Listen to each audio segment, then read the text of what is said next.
Hey guys, how you doing? My name is Lena. Welcome back to another video. So today we're going to talk about underrated books. I just love to do these videos. I don't know, there's something about like books that not that many people have read that, I don't know, calls my soul. I just love it. So we're going to talk about all the kind of more underrated books they read last year. I have here a total of 1, 2, 3, 4, 5, 6, 7, 8, 9. I have 10 books here. I've talked about them quite a lot, honestly, because some of them are new favorites of mine. So without further ado, let's just get started. So the first one is actually here, but I'm just too lazy to grab it.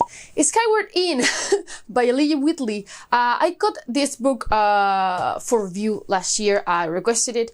I was really invested on it. I don't know, it had something that just called to me in general. And it's actually a contemporary kind of sci-fi novel. It's very low on the sci-fi aspect, except when it's not. There's a lot going on in here. Like, it starts up like your average like type of contemporary novel. You're following the owner of a tavern. Her kind of husband is actually from an alien race that has been in contact with Earth, basically. And the planets are connected. It's very weird. But yeah, like, it's there, like the setting is there, the sci-fi setting is there, but it doesn't start to get like really sci-fi till the middle of the book. The beginning is very like philosophical and why are we here? Are we truly alone? Do you want to be alone? It's very weird in general, but man, loved the payoff of this book. I liked it so much how it ended up. Like, oh, the ending was absolutely everything, honestly. Like, there was something about it that I wasn't expecting. It's just, I don't want to say it because obviously spoilers, but dude, it was such a like game changer for me because I was, you know, a little bit bored with the book, but then that happened, blew my mind, and I was just like, okay, this book is fantastic. So yeah, just for that alone, I would highly recommend this one just to check it out. If you don't like a little more slow and contemporary sci-fi, maybe it's not for you. But still, I really like Skyward. This is The Helm of Midnight by Marina Lostetter. This is such a good and underrated book. It's pretty gritty, darky, not too dark like your usual dark fantasy, but still. You're going to be set in this world where the magic system is basically based around masks. So masks can contain like the essence of a person. So when the mask of a serial killer disappears, the magical police goes try and find it, and basically massacres start happening again. So yeah, that's like the main plot of the book. You're also going to be following 3 different timelines, like one from the killer, one from a mate, and one for the investigator. I love this book. I actually reread it 2 times. So the first time around, I didn't grasp like everything. I was in a very weird, slumpy mood. But the second time around, I adored this. Like, it's so good. Super surprising. I love it.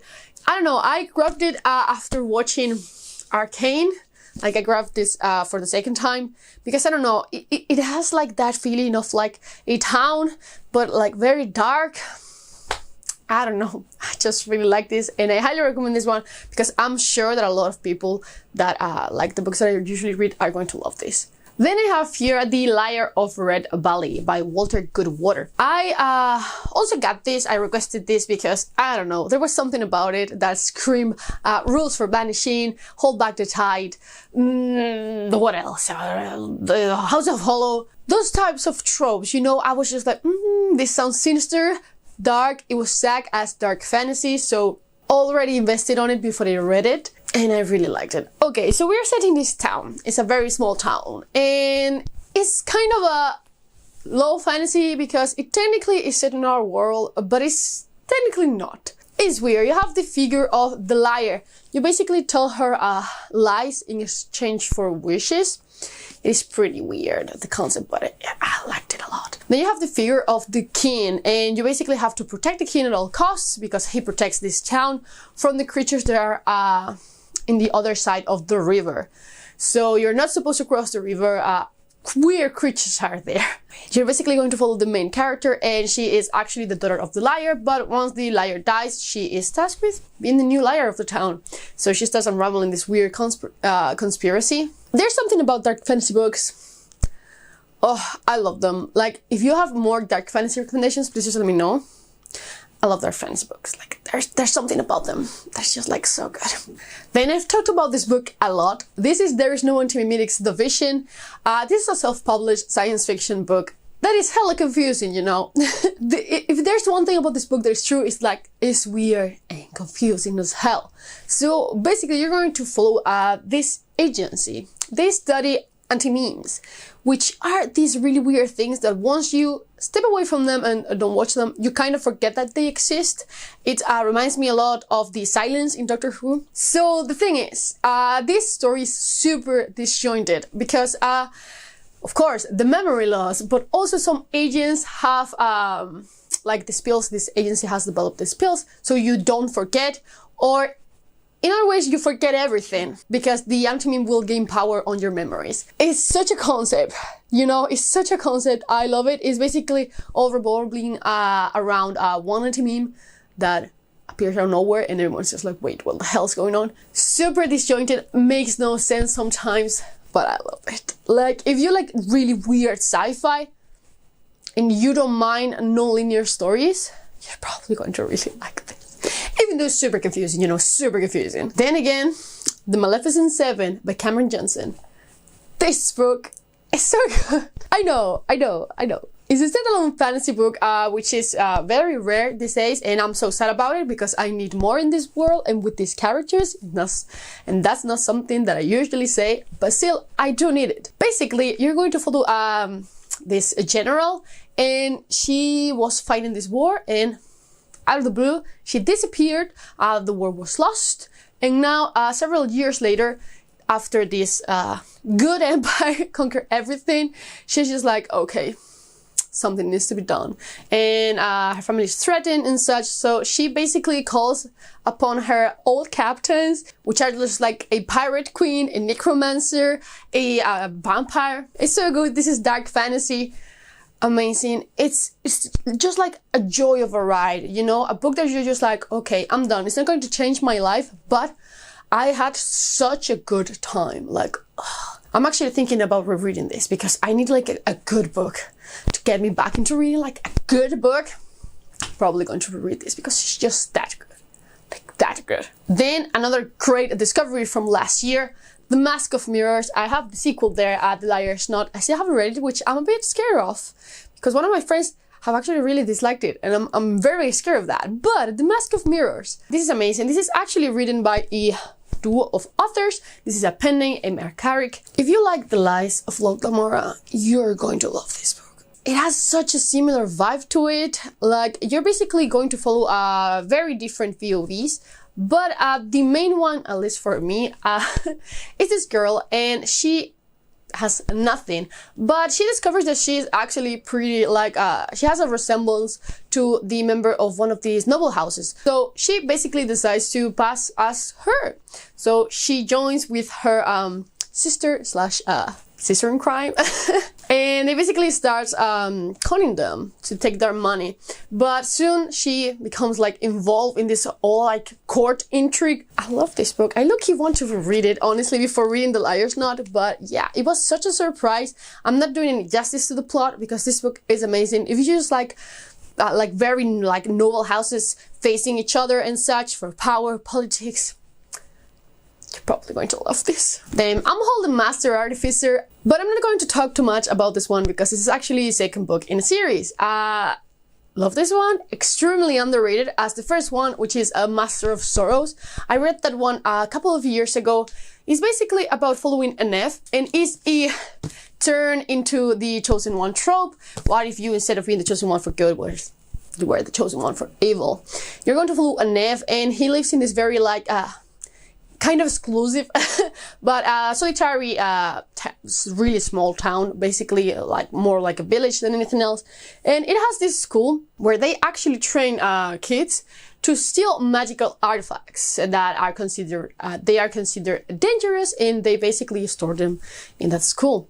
So yeah, we're going to follow Annette on that journey. Love the first book. Thought the second one was great. For some reason, I feel like I liked the first one better, even though this turned to a dark fantasy like type of read that I loved, and the characters grew so much, and there's so much going on in this one compared to the first one.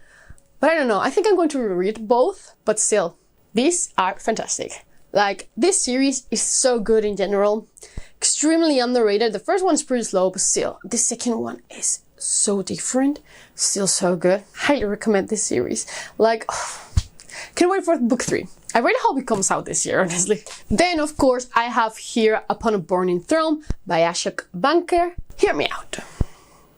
I've talked about this book a lot lately, but this is so underrated and so usually like misjudged. It's just, this is a Hindu-inspired fantasy, and dude, it was great. I don't know why some people dislike this book in general. It has a super low rating. I just don't understand. Every single person that I know that has read this book has actually really liked it. So I just don't understand.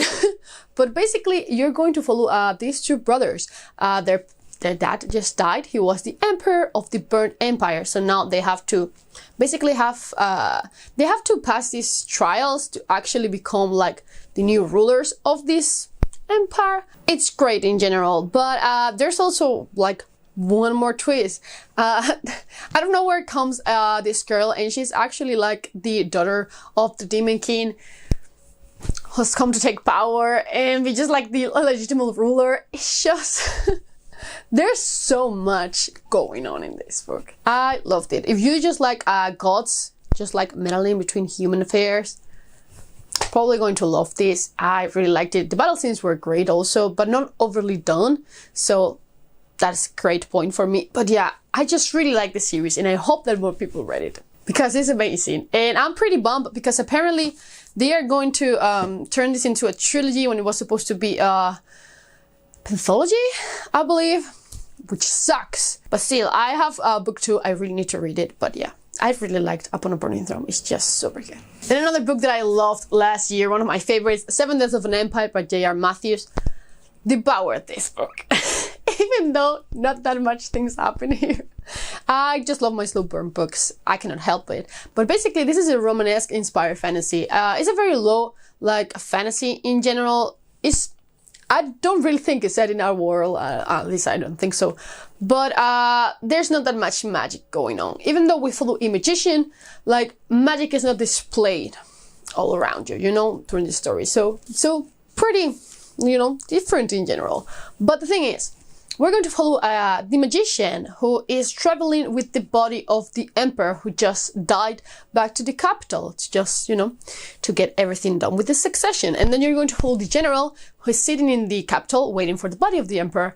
And he's just in such a mess because they're waiting for the body. Without the body, they cannot do anything. But apparently some assassins are going after the royal family. A lot of politics, a lot of weird things. The ending, oh, the ending is so sad. I really like this book. I'm so excited to get the sequel. Like, I need it. I hope I can get an arc of that too, because I just wanted this bad. So this one so badly. But yeah, love Seven Deaths of an Empire. If you don't mind like more slow burn books, you're probably going to really like this. And the last book that I have here is A Black Stone Heart by Michael R. Fletcher.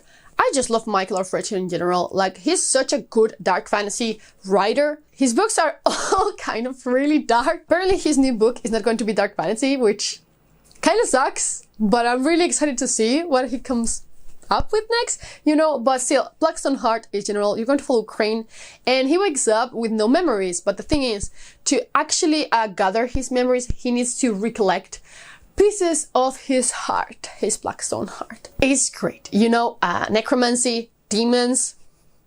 I actually don't really want to talk too much about this one because I don't want to spoil it. I think the story is just better, like, experiencing it. There's a twist pretty early on that I just didn't realize, but it was just like, of course, like, this makes so much sense. How did I not see this coming?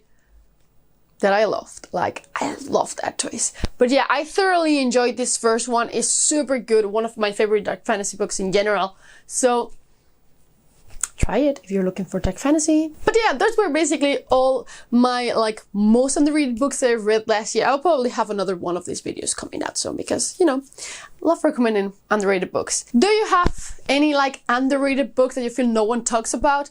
Because the other day I got a comment on the phlebotomies and I was just so excited because I've never heard anyone else talk about that book. I was just like, yes.